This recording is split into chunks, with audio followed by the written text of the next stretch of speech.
Hello, good morning, good afternoon, or good evening, depending on where you are watching me from in the world right now. Welcome to Totally English with Sylvia Vanessa. Totally English with Sylvia Vanessa.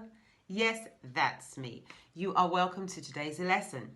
Today we are focusing on a very foundational lesson, one that's very dear to my heart. So I really want you to pay attention because this lesson will most definitely put you on the road to good success in your English pronunciations. And this topic is phonetic symbols. Phonetic symbols are very, very important, and they were set up by the International Phonetic Association way, way back in about 1886. And they are there to help non-natives, and should I even say natives, okay, to know the sounds of English. And everything we speak are sounds. Every word we speak are sounds, and they are made up of what are called phonetic symbols, or sound symbols as some people call them. So we're going to be going through these today, and I really want you to pay close attention and do repeat them after me. This will definitely be a lesson that you will need to go over and over again. And also, I do recommend that if you are able to fit in 10 minutes a day, just 10 minutes, to learn these phonetic symbols, it's going to have a major impact on your pronunciations. Now, where do we find phonetic symbols? Well, phonetic symbols are found in the dictionary. So beside every English word, you will see what is called a transcription that is made up of phonetic symbols. Without learning and having a good understanding of the phonetic symbol sounds, it's going to be quite difficult for one to pronounce standard English words very well. So this is a very, very important lesson today. So let's get started. Okay, as you can see, our phonetic symbol chart is there on the screen, and we're going to be going through these one by one, all right? And I would like you to pay close attention to my mouth movements, because it is very crucial that these mouth movements are created, because that's what's going to ensure that the sounds come out correctly. And if you have correct sounds, you have correct words. So the first sounds that we are going to focus on today are what are called monophthong short. They're also just known as short vowels, and they just make quite a quick sound. So on the chart you can see our phonetic symbols, and they are in slashes, and underneath we have a word. I've put a word there so that you can see and hear where that phonetic symbol sound sits in that word. Now, one thing I must say is that that letter, that grapheme in that word, even though in this case, for that particular phonetic symbol sound, it's creating that sound, there may well be many other, or a few other, or maybe one other letter that also creates that sound. And we will be looking at some of those as we go on. So, in a nutshell, even though we have, let me give you an example of the sound I, okay? So, in this word, it's represented by the letter I.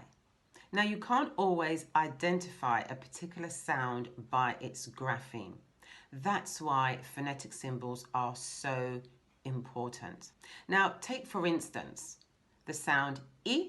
Now, on the chart that you can see, I've used the word ship, and within it the letter I represents the I sound. However, the Y can also represent an I sound in the word hymn, for instance. Hymn. It could also be represented by the letters IE in the word sieve, sieve. It could also be represented by the letter U in the word busy, busy, busy. So the word you see on this chart is just for demonstration purposes. just for you to hear the sound and see a word that it could represent. Now, in some future lessons, I will actually go into more detail about different combinations of letters that are associated with particular sounds. So let's get started on our chart. So as you can see, we have our monophthong short and we have our monophthong long. Okay, and the long means long. We actually lengthen the sound a little bit more. And then we have what we call our diphthongs. To put it in a very simple form, are two letters that come together to create one sound. Okay, so it's, if you can look at our short sounds and our long sounds, that is the combination that is used to create our diphthongs. So diphthongs are also vowels. And then we have our voiced consonants, and these create a vibration, and our voiceless consonants. So as we start each category, we will just talk a little bit more about it. Let's go. I, ship. A, hat. U, foot. O, sock. A, cup. E, head. A, above. Let's do that again. I, ship. A, hat. U, foot. O, sock. A, cup. E, head. A, above. Well done. So now we are moving on to our monophthong long. And these are longer sounds than our short monophthongs or monophthong short. Let's go. E, sheep. A, farm. U, shoe. O, horse. Bird. And as I said, they are long. They're much longer than our short. Okay? So our first one. E, sheep. A, farm. U, shoe. O, horse. Bird. So I'm sure you can actually hear the difference there with our monophthong short and our monophthong long. Let me give you an example. You have I, ship. And for the long you have E, sheep. Let's do those again. E, sheep. A, farm. U, shoe. O, horse. Bird.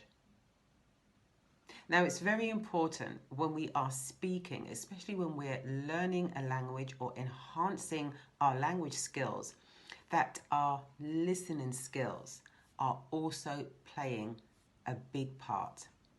Because we can hear, but still sometimes say the wrong word or the wrong sound. So we must ensure that we engage our listening skills to ensure that we are pronouncing the words correctly. Now we're going to move on to our diphthongs. Pronounce them with me. A, day. I, oi, boy. Ow, mouth. O, nose. Ear, ear. Air, hair. Pure. One more time. A, day. I, oi, boy. Ow, mouth. O, nose. Ear, ear. Air, hair. Pure. Fantastic. Now we're going to move on to our voiced consonants. B, book. D, day. G, give. V, very. V, the, or the. That's another lesson. Z, zoo. J, vision. J, jump. L, look. R, run. Y, yes. W, we. M, moon. N, name. Ng, sing. The sing. Yes, that can be a little bit of a tricky one. Do ensure you spend some time every day learning these phonetic symbols. It will help you tremendously. After a while, you will find that you are pronouncing your English words so much better than before. So I want to encourage you to do that. 2-3 minutes a day. That's all it takes. Now, I want to leave you with a quote, as you know I always love to do. Now, our quote for today on being successful. It says, you will never find time. You have to make time. There's so many things that are grappling for our attention. So many things that are fighting for our attention. We have to decide what we make time for.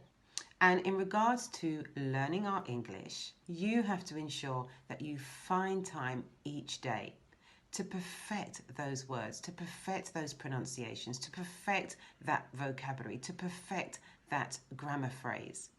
You have to find time every day to make it a reality. So, what are you doing with your time? How much time are you willing to devote to increasing your English learning skills? It doesn't matter how much. Consistency is the key. So as I'm signing off for today, I would like to say, keep listening, keep copying, keep practicing, and of course, keep sharing. You know what they say, what you make happen for others will eventually happen for you. So share this channel, share this particular video, help someone else on their English language journey, and you'll be surprised how your English learning journey will go leaps and bounds as you put it into practice. Until next time, your cheerleader, Sylvia Vanessa.